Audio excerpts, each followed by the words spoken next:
लोकशाहीचा बुलंद आवाज, रिपब्लिकन वार्ता, महाराष्ट्र। गुरुकुल कॉन्व्हेंटचा अनधिकृतपणे रहिवासी नागरिकांना होणारा त्रास थांबवा। श्रीरामपूर येथील महिला व पुरुष नागरिकांची गटशिक्षणाधिकारी यांच्याकडे मागणी। बातमी पुसद येथून। श्रीरामपूर येथील शाळेची इमारत नसणाऱ्या व घराची परवानगी असणाऱ्या खोल्यांमध्ये शाळा भरत असून या शाळेचा अनधिकृतपणे वापर व त्रास होत असल्यामुळे श्रीरामपूर येथील नागरिकांनी शाळेवर कारवाई संदर्भात गटशिक्षणाधिकारी यांच्याकडे केली ठोस कार्यवाहीची मागणी। सविस्तर वृत्त असे की ग्रामपंचायत श्रीरामपूर पुसद येथील जिल्हा परिषद शिक्षक कॉलनी येथे गुरुकुल नावाने कॉन्व्हेंट असून ती शाळेच्या इमारतीत नसून घराची परवानगी घेतलेल्या खोल्यांमध्येच भरत असून सदर कॉन्व्हेंटचा सर्रासपणे वापर असून येथील रहिवासी नागरिकांना याचा नाहक त्रास होत असल्याची तक्रार अनेक दिवस पंचायत समिती प्रशासन विभागात देऊनही कोणतीही कारवाई झाली नाही। सदर कारवाईच्या अनुषंगाने आज दिनांक 24 डिसेंबर 2025 रोजी श्रीरामपूर ग्रामपंचायतचे सरपंच आशिष काळबांडे व श्रीरामपूर येथील महिला रहिवासी नागरिक यांनी सहाय्य गटशिक्षणाधिकारी संजय राठोड व गटशिक्षणाधिकारी धीरज आडे यांच्या कक्षात कार्यवाही संदर्भात हे ठिय्या आंदोलन केले व मागील दिलेल्या निवेदनाचे स्मरणपत्र देऊन शाळेचा नाहक त्रास होत असल्याने समिती नेमून कोणतीही कार्यवाही होत नसून ठोस कारवाई संदर्भात महिलांनी आक्रमक भूमिका घेतली व 7 दिवसात कारवाई करू असे ठोस आश्वासन गटशिक्षणाधिकारी धीरज आडे यांनी उपस्थित महिला व नागरिकांना दिले। 7 दिवसात कारवाई न झाल्यास आम्ही आमरण उपोषण व जिल्हा कलेक्टर कार्यालयात उपोषण करू असा इशारा रहिवासी नागरिकांनी दिला। अनधिकृतपणे वापर व नागरिकांना होणारा त्रास व शासनाची ग्रामीण भागातील असलेली मान्यता व एवढा भोंगळ कारभार असून सुद्धा कारवाई होत नाही। 7 दिवसात कोणती ठोस कारवाई होते याकडे नागरिकांचे लक्ष। उर्वरित वृत्तांत पुढील भागात। मी श्रीरामपूर झेडपी कॉलनी येथील रहिवासी आहे।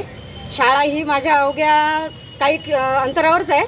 माझ्या घरापासून तर शाळेपर्यंत ट्रॉफिक 1 ते 2 पाय ठेवण्यासाठी सुद्धा जागा नसते आणि त्या शाळेची इमारत अशी आहे की रस्त्याच्या नालीवर इमारत आलेली आहे, तरी सुद्धा प्रशासनाचं लक्ष नाही।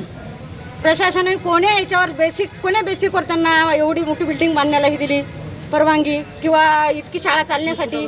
फक्त आम्हाला एवढं पाहिजे की ती शाळा जिथे होती तिथे जाऊ द्यायची आणि आमचे ग्राउंड आम्हाला खाली पाहिजे। आता जे गटशिक्षण अधिकारी यांनी जे तुम्हाला माहिती दिली याच्या आज दिनांक 24 डिसेंबर 2025 रोजी आम्ही पंचायत समितीला याकरिता आलो की यापूर्वी आम्ही इथे निवेदन दिलं होतं। आमच्या श्रीरामपूरमध्ये गुरुकुल नावाची शाळा ही अवैधरित्या 17 वर्षापासून चालू आहे। आज रोजी त्या शाळेचं पुष्कळ मोठं रूपांतर झालेलं आहे आणि त्या ठिकाणी विद्यार्थी एवढे झालेले आहे की त्या आमच्या लोकांना नागरिकांना तिथं त्रास होत आहे आणि एखाद्या वेळेस तिथं जेव्हा शाळा सुटते आणि आमचे नागरिक जात असतात अनेक छोटे मोठे ॲक्सिडेंट झाले। मोठा ॲक्सिडेंट होऊ नये व एखादी अप्रिय घटना घडू नये याकरिता आम्ही या ठिकाणी आलो आहे। ॲक्च्युअल जर का पाहिलं तर त्या शाळेची मान्यता श्रीरामपूरला नाहीच आहे आणि ते जी शाळा आहे ती इलिगल आमची एका घरात भरवण्यात येत आहे। तिला कोणतीही शाळेची इमारत नाही आहे, अशा ठिकाणी ही शाळा भरवण्यात येत आहे आणि भविष्यामध्ये कोणतीही अप्रिय घटना घडू नये करिता ही शाळा आमच्या श्रीरामपूरची नसून ही वडसदची आहे। ती वडसदची शाळा वडसदला पाठवण्यात यावे याकरिता आम्ही यापूर्वी निवेदन दिले आणि त्या निवेदनावर आजपर्यंत कोणतीही कारवाई झाली याकरिता आम्ही स्मरणपत्र देण्याकरिता इथं BDO साहेबांना भेटण्याकरिता एवढे लोक आलेलो आहोत। जर का ही शाळा लवकरात लवकर बंद नाही झाली किंवा या शाळेला जर का लवकरात श्रीरामपूरच्या बाहेर नाही टाकलं तर आम्ही सर्व इथे आलेले नागरिक आमरण उपोषणाला कलेक्टर ऑफिसला बसील हे या ठिकाणी तुमच्या माध्यमातून सांगू इच्छित आहे। सरपंच माननीय आशिष भाऊ काळबांडे यांनी जो विषय घेतला आहे आणि नागरिकांच्या म्हणण्यानुसार हा विषय की आम्ही ह्या विषयासाठी पडताळणीसाठी मी माझ्या तालुका स्तरावर आहे की नाही विस्तार अधिकारी आणि केंद्रप्रमुख अशी समिती गठीत केलेली आहे आणि समितीसाठी पण ते समिती गठीत करून ते समिती चौकशीला पण गेलेली आहे। त्यासाठी आहे की नाही आम्ही 3दा चौकशी केली आमच्या त्या वारंवार 3दा आम्ही जाऊन तिथं शाळेवर भेट दिली आहे। चौकशी चालू आहे आमची। चौकशी अंतिम आम्ही अहवाल सादर करणार आहोत।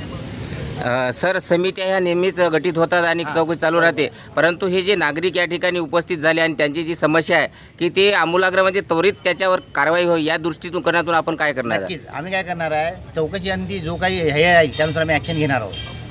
बरं सर, यासोबत दुसऱ्या पण रिपब्लिकन वार्ता न्यूज विदर्भ उपसंपादक राजेश ढोले, यवतमाळ।